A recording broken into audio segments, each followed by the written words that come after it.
Hello विद्यार्थी मित्रों, BSc same 6 tautomerism એટલે આપણું યુનિટ 2 પેપર 602 અગાઉ આપણે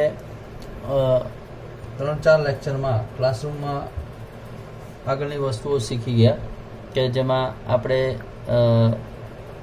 કીટોઇનોલ ચલરૂપકતાની વ્યાખ્યા અને શું છે એ સમજ્યા, એસિડિક જળ વિભાજન અને કીટોનિક જળ વિભાજન પણ સમજી ગયા અને એનું સંશ્લેષણ પણ આપણે જોઈ લીધું અને એના સંશ્લેષણના આધારે આપણે એના બંધારણો પણ અમુક સંશ્લેષણ સાબિતો કર્યા.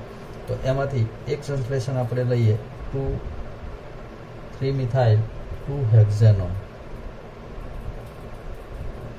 તો મેં તમને જે મુદ્દા આપ્યા હતા પોઈન્ટ કે ભાઈ આટલા પોઈન્ટ તમને આવડવા જોઈએ, તો એમાંથી અગત્યની વસ્તુ કે સૌથી પહેલાં તો આપણને 3-મિથાઇલ 2-હેક્ઝેનોન આનું બંધારણ આવડવું જોઈએ, તો જ આપણને એનું સંશ્લેષણ આવડે.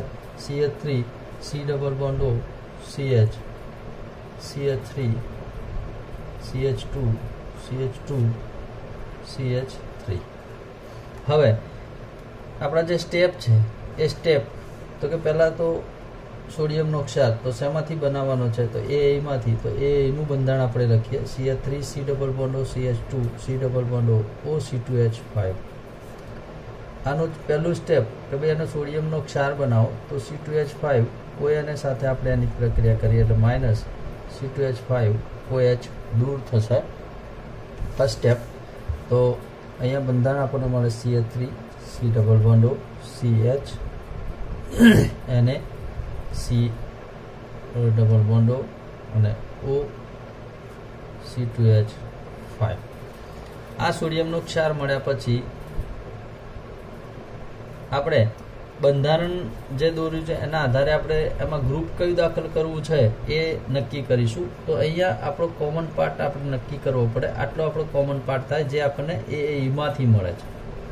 તો આપણા જે કાર્બન છે, કાર્બન પર 2 શૃંખલા છે, તો કોઈ પણ એક ગ્રુપ આપણે પહેલાં દાખલ કરીએ. ધારો કે આપણે CH3 ગ્રુપ દાખલ કરીએ છીએ, તો અહીંયા આપણે લઈએ CH3Cl, તો માઇનસ NaCl દૂર થશે.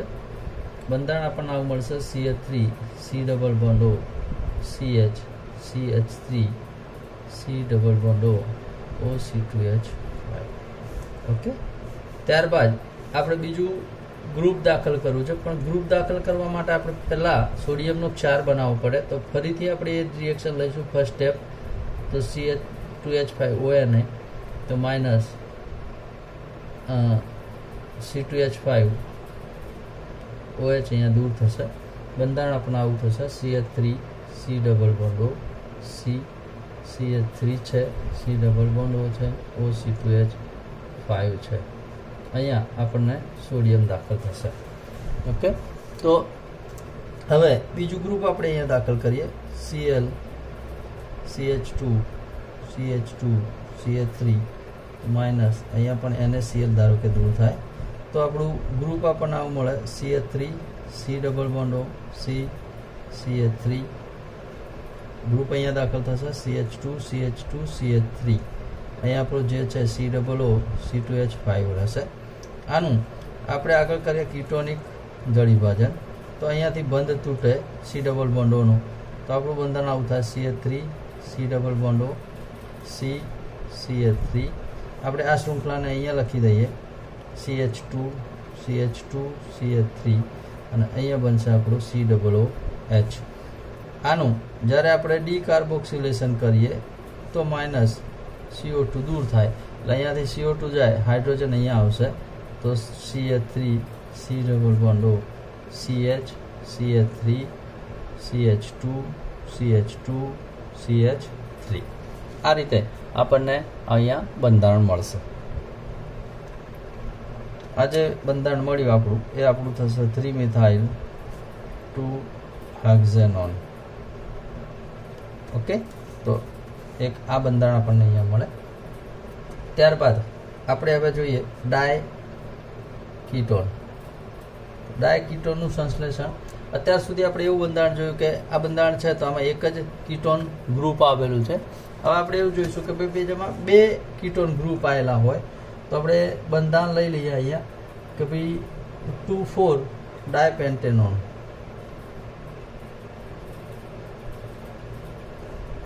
તો 2,4 ડાયપેન્ટેનોનનું બંધારણ શું થાય?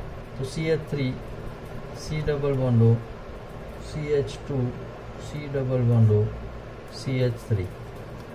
ઓકે, તો હવે પહેલી વસ્તુ નક્કી કરીએ, આપણું આટલું કોમન પાર્ટ થશે.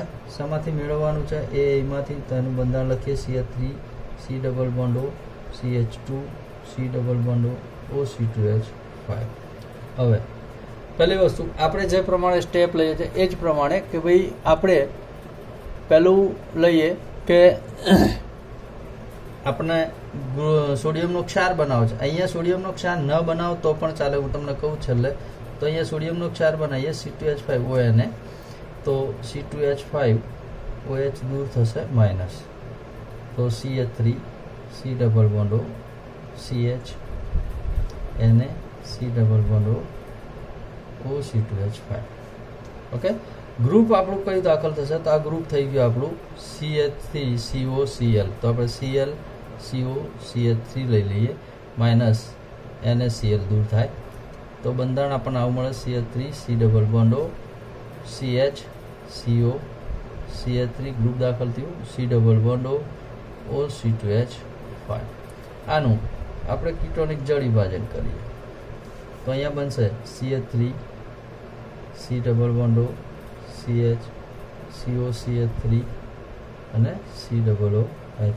ડીકાર્બોક્સિલેશન કરો તો માઇનસ CO2 દૂર થાય એટલે આપણું બંધારણ મળે CH3 C ડબલ બોન્ડો CH2 CO CH3. આ જે બંધારણ થશે એ આપણું 2,4 ડાયપેન્ટેનોનનું બંધારણ થશે. હવે માનો કે આપણે અહીંયા આ દાખલ નથી કરતા, સોડિયમનો ક્ષાર નથી બનાવતા, તો અહીંયાથી તમારે સીધું આ સ્ટેપ લેવાનું, બરાબર.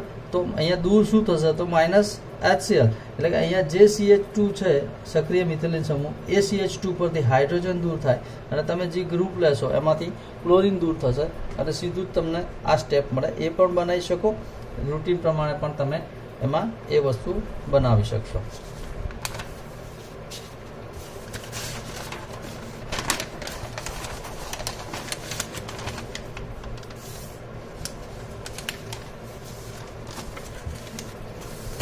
ચલો આગળ આપણે બીજું બંધારણ લઈ લઈએ.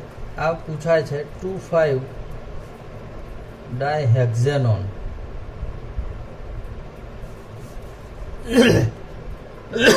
તો 2,5 ડાયહેક્ઝેનોનનું બંધારણ CH3 C ડબલ બોન્ડો CH2 CH2 C ડબલ બોન્ડો CH3. બરાબર, જે પ્રમાણે આપણે જોઈએ છે એ પ્રમાણે આપણું ગ્રુપ આટલો કોમન પાર્ટ છે જે આપણને માંથી મળે છે. તો હવે આપણે જે ગ્રુપ દાખલ કરવું છે ગ્રુપ પણ આ જ થશે. તો ગ્રુપ અને કોમન પાર્ટ જે મળે છે બંને સેમ છે, ઇક્વલ છે. તો આ પણ શેમાંથી આપણને મળવો જોઈએ? માંથી. તો એનો મતલબ એ થાય કે આપણે જે લઈશું CH3 C ડબલ બોન્ડો CH2 C ડબલ બોન્ડો OC2H5. પણ આને આપણે કેટલા મોલ લઈશું? 2 મોલ. તો આ 2 મોલના આધારે આપણને અહીંયા આ બે વસ્તુ આમાંથી મળશે. આમાં આપણે સોડિયમનો ક્ષાર બનાવીએ C2H5ONA માઇનસ C2H5OH. આ પણ ટ્વાઇસ, આ પણ ટ્વાઇસ. અહીંયા આપણને આ રીતે મળે CH3 C ડબલ બોન્ડો CHNA C ડબલ બોન્ડો OC2H5 plus CH3 C double બોન્ડો CHNA C ડબલ બોન્ડો OC2H5. ઓકે, હવે જ્યારે આપણે આને સોડિયમનો ક્ષાર હવે દૂર કરવો છે, ગ્રુપ કોઈ આપણે નવું દાખલ કરવાનું નથી. કેમ? તો કે આ પાર્ટ પણ એનો છે, આ પણ એનો છે. તો આપણે 2 મોલ એ લઈ લીધા એટલે આપણે અહીંયાથી સોડિયમ દૂર કરવો છે. તો માઇનસ આપણે I2 સાથે ધારો કે આની પ્રક્રિયા કરીએ તો માઇનસ એને I દૂર થાય ટ્વાઇસ. બરાબર. બંને કાર્બન એકબીજા સાથે જોડાશે. CH3 C double bond O CH C double bond O OC2H5. અહીંયા કાર્બન જોડાયા CH C double bond O OC2H5 C double bond O CH3. Similar અહીંયા જળ વિભાજન કરો તો બંધ તૂટે, તો એ જે બંધ તૂટશે એ આ બંધારણ મળશે CH3 C double bond O CH C double O H. CH અહીંયા રૂપાંતર થશે C ડબલ O H માં, અહીંયા C double bond O CH3. આનું ડીકાર્બોક્સિલેશન કરો માઇનસ ટ્વાઇસ CO2 દૂર થાય, બંને હાઇડ્રોજન અહીંયા આવશે એટલે બંધારણ આપણને મળશે CH3 C double bond O CH2 CH2 C double bond O CH3 2,5 ડાયહાક્ઝેનોન. બરાબર. એટલે આ પ્રમાણે આપણને આ બંધારણ મળશે. એટલે બે કીટોન હોય તો આ પરીક્ષામાં ઘણી વખતે બંધારણ પૂછાયેલું છે. અગત્યનું સંશ્લેષણ આપણે આગળ જોઈએ હવે કે એ પણ પૂછાય છે. લેવ્યુલિનિક એસિડ.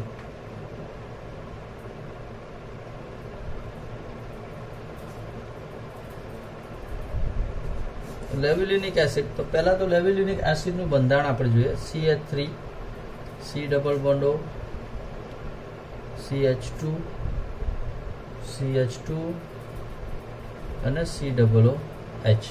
અહીંયા બંધારણમાં ખાસ અગત્યનું શું છે એ ધ્યાન રાખો કે ભાઈ આ C ડબલ બોન્ડ O પહેલી વસ્તુ એ કે ભાઈ કીટોન ગ્રુપ પણ છે અને એસિડ પણ છે, C ડબલ O H પણ છે. અત્યાર સુધીમાં આવું આપણે કોઈ બંધારણ સંશ્લેષણ સાબિત કર્યું નથી કે જેમાં બંને વસ્તુ હોય. તો આના માટે શું કરવું પડે? તો પહેલું તમે વિચારવાનું કે ભાઈ આપણો કોમન પાર્ટ આટલો થશે, એટલે પહેલી વસ્તુ એ કે કોમન પાર્ટમાં C ડબલ બોન્ડ O છે એટલે તમારે કીટોનિક જળ વિભાજન કરવું પડે. પણ જ્યારે હું કીટોનિક જળ વિભાજન કરું તો મારું C ડબલ O H નું રૂપાંતર છેલ્લે શેમાં થાય? ડીકાર્બોક્સિલેશન થાય, એટલે CO2 દૂર થઈ જાય. તમારે અહીંયા C ડબલ H કઈ રીતે મેળવવો? તો એના માટે ગ્રુપ, તો આપણું જે પણ C ડબલ H આપણે ઉપરના બંધારણમાં સાબિત કર્યું કે ભાઈ અહીંયા C ડબલ H આવ્યો, તો આ C ડબલ H ક્યાંથી આવ્યો? તો એમાં રહેલા C ડબલ O C2H5 નું રૂપાંતર C ડબલ H માં થાય છે. એટલે આપણે અહીંયા C ડબલ H મેળવવો હોય તો ગ્રુપ તરીકે અહીંયા તમારે C ડબલ O C2H5 લેવું પડે આની જગ્યાએ. બરાબર. એટલે તમારું ગ્રુપ આવું થાય CH2 C double O C2H5. આ તમારું ગ્રુપ થાય. આ ગ્રુપના આધારે તમારે આગળ જવું પડે. શરૂઆત કરીએ આપણે. CH3 C double bond O CH2 C double bond O OC2H5. પહેલું સોડિયમનો ક્ષાર બનાવીએ તો C2H5 ONA minus C2H5 OH. CH3 C double bond O CH Na C double bond O OC2H5. અહીંયા ગ્રુપ દાખલ કરો તો Cl CH2 C double O C2H5 minus NaCl દૂર થાય. CH3 C double bond O CH CH2 C double O C2H5 C double bond O OC2H5. કીટોનિક જળ વિભાજન કરીએ. અહીંયાથી પણ બંધ તૂટે, આ પણ બંધ તૂટશે, એટલે બે C ડબલ બોન્ડ Oના અહીંયા જે બંધ છે એ બંધ તૂટશે. તો બંધારણ આપણને મળે CH3 C double bond O CH. આનું રૂપાંતર થશે C ડબલ H માં, અહીંયા CH2 C double O H. હવે અહીંયા આપણે જે ડીકાર્બોક્સિલેશન કરશું પણ એ કેવું? તો કે મોનો ડીકાર્બોક્સિલેશન. તો અહીંયાથી માનો કે CO2 દૂર થાય, હાઇડ્રોજન અહીંયા આવશે. બંધારણ આપણને મળે CH3 C double bond O CH2 CH2 C double O H, જે લેવ્યુલિનિક એસિડનું બંધારણ છે. તો આ પ્રમાણે આપણને અહીંયા એક આ બંધારણ મળે. આ પણ અગત્યની છે. આ છેલ્લા જે મુદ્દાઓ જોયા એમાં થોડા ચેન્જ છે, એ તમારે યાદ રાખવા પડે કે ભાઈ બંધારણ કેવું છે, તો એના આધારે આપણે ગ્રુપ કયું લેવું અને એમાં શું ચેન્જ કરવો, બરાબર. એ બંધારણના આધારે તમારે એમાંથી એ વસ્તુને ધ્યાન રાખી અને જોવી પડશે. ઓકે. હવે અગાઉ આપણે જે જોઈ ગયા કે ભાઈ કીટોઇનોલ સ્વરૂપ, તો એ કીટોઇનોલ સ્વરૂપની કેટલીક થોડી વિશિષ્ટ પ્રક્રિયાઓ આપણે જોઈ લઈએ. આ વિશિષ્ટ પ્રક્રિયાઓ અગાઉના યરમાં એટલે કે FYSOની અંદર પણ તમે શીખી ગયેલા છો કે ભાઈ કઈ કઈ પ્રક્રિયાઓ આવે છે. આપણે લઈએ ઉદાહરણ તરીકે અહીંયા CH3 C double bond O CH2 C double bond O OC2H5 આની NH2 OH સાથે આપણે પ્રક્રિયા કરીએ, એટલે કે હાઇડ્રોક્સિલ એમાઇન સાથે આપણે પ્રક્રિયા કરીએ તો આપણને એમાંથી શું મળે આપણે અગાઉ શીખી ગયા છે. CH3C એટલે -H2O દૂર થાય, ડબલ બોન્ડ NOH જોડાય, CH2 C double bond O OC2H5 એટલે કે ઓક્ઝાઇમ મળે. આગળ તમે શીખી ગયા. આની ફિનાઇલ હાઇડ્રોજન સાથે લઈએ C6H5 NH2 તો આવું બંધારણ મળે. CH3 C double bond N NH C6H5 CH2 C double bond O OC2H5 hydrogen મળે.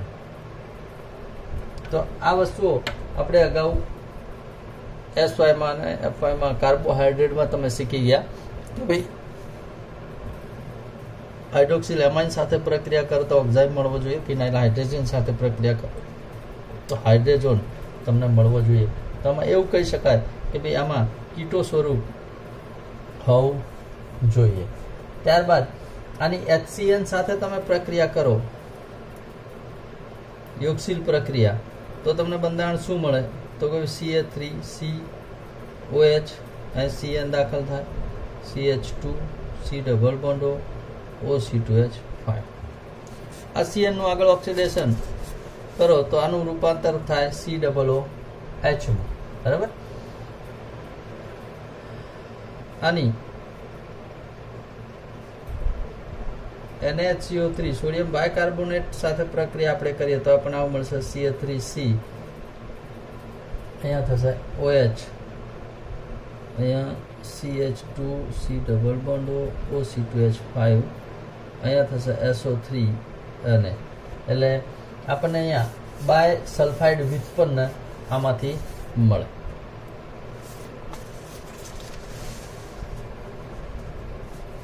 તો એ જ પ્રમાણે આપણે ઇનોલ સ્વરૂપ જોઈએ. પહેલી જ વસ્તુ કે ભાઈ કીટો સ્વરૂપ અને ઇનોલ સ્વરૂપમાં ફેર છે. ઇનોલ સ્વરૂપ આપણે આ રીતે લખતા હતા,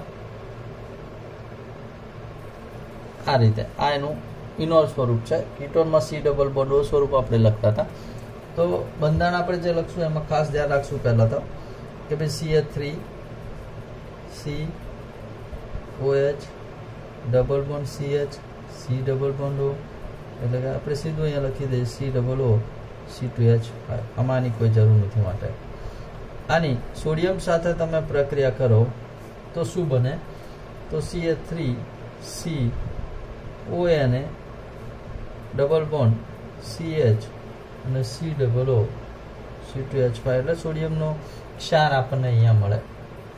એ જ રીતે Br2 સાથે આપણે આની પ્રક્રિયા કરીએ તો યોગશીલ પ્રક્રિયા થાય અને એ યોગશીલ પ્રક્રિયાના આધારે આપણને બંધારણો મળે CH3C OH single bond C. આ જે બે કાર્બન છે એ દ્વિબંધવાળા ત્યાં આપણે બ્રોમિન દાખલ કરીએ તો Br CH C double O C2H5 આ પ્રમાણે ડાયબ્રોમો વ્યુત્પન્ન આપણને અહીંયા મળે.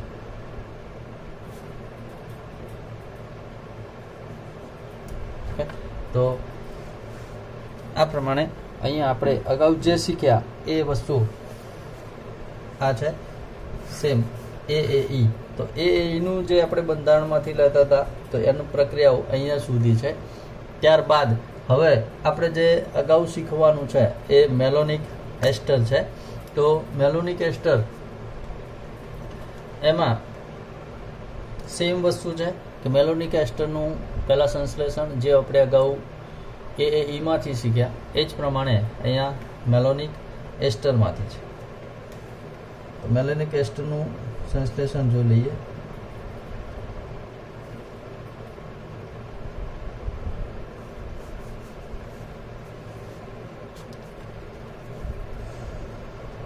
મેલોનિક એસ્ટર આનું સંશ્લેષણ CH3COOH Cl2 સાથે પ્રક્રિયા કરીએ તો માઇનસ HCl હાઇડ્રોજન દૂર થશે એટલે Cl CH2COOH.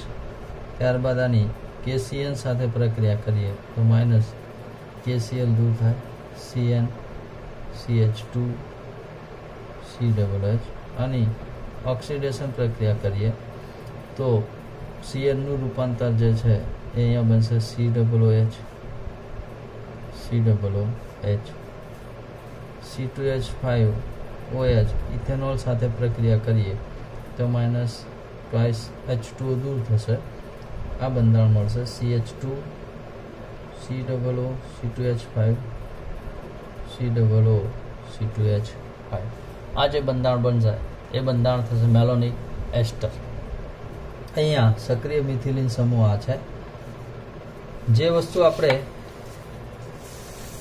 અહીંયા જોઈ ગયા કે ભાઈ આપણે AAE નું બંધારણ લઈએ તો AAE ના બંધારણની અંદર સક્રિય મિથિલિન સમૂહ આપણે અહીંયા CH2 લેતા હતા તો એ CH2 પર આપણે સોડિયમનો ક્ષાર દાખલ કરતા હતા. સોડિયમ એ જ સોડિયમની સાથે આપણે ગ્રુપ દાખલ કરતા હતા. સેમ પ્રોસેસ અહીંયા એ જ થશે કે ભાઈ અહીંયા AAE ની જગ્યાએ આપણે બંધારણ કઈ લઈશું હવે પછી મેલોનિક એસ્ટરનું. તો મેલોનિક એસ્ટરમાં આ CH2 ગ્રુપ એ આપણું સક્રિય મિથિલિન સમૂહ થશે અને ત્યાં જ આપણે સોડિયમનો ક્ષાર દાખલ કરશું અને ત્યાં જ એ સોડિયમના ક્ષારની જગ્યાએ આપણે એમાં ગ્રુપ દાખલ કરશું. પોઈન્ટ જે AAEમાં મુદ્દા હતા એ જ મુદ્દા આપણે અહીંયા મેલોનિક એસ્ટરમાં પણ લઈશું. આપણે મુદ્દા કયા લીધા તો કે ભાઈ પહેલું સોડિયમનો ક્ષાર દાખલ કરવો બનાવવું, ત્યારબાદ ગ્રુપ દાખલ કરવું અને છેલ્લે એનું જળ વિભાજન એસિડિક કે કીટોનિક જે હોય એ જ કરવાનું. સેમ પ્રોસેસ છે, સેમ વસ્તુ છે, ફક્ત તમે AAE નું બંધારણ અત્યાર સુધી લખતા હતા એની જગ્યાએ તમારે મેલોનિક એસ્ટરનું બંધારણ હવે પછી લખવાનું થશે. ઉદાહરણ તરીકે આપણે એક બંધારણ અત્યારે જોઈ લઈએ, પ્રોપેનોઇક એસિડ.